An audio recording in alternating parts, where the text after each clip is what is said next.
de la franchise s'est ouvert à la porte de Versailles. À Paris, c'est l'occasion de découvrir un métier peu connu, celui de développeur d'enseignes et de dénicheur de marques. Il s'agit de créer de nouveaux magasins en recrutant un gérant capable de se plier aux règles d'une marque bien précise dont il est le franchisé. Louis-Olivier Thiriaquette et Jean-Louis Alferro nous expliquent comment cela fonctionne. Sa première qualité est de visualiser en quelques secondes si le local qu'elle visite peut convenir à l'installation d'un nouveau magasin.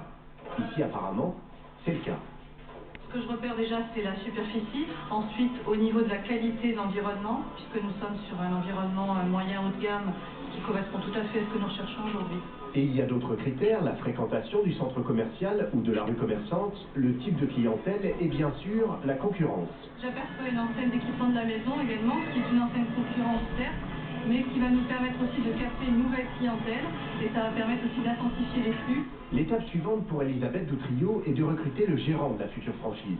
Christine Simonet est l'une de ses franchisées. Elle a choisi ce système parce qu'il lui permet d'être indépendante, mais avec les garanties et le savoir-faire d'une enseigne reconnue.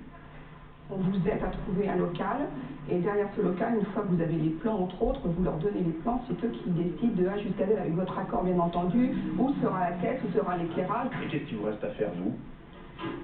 Apporter l'argent pour financer tout ça. Car pour se franchiser, il y a d'abord un droit d'entrée entre 5 000 et 50 000 euros et une redevance annuelle qui peut atteindre 20% du chiffre d'affaires, ce qui n'empêche pas ces réseaux de se multiplier en France, 835 en 2004, 8% de plus qu'en 2003.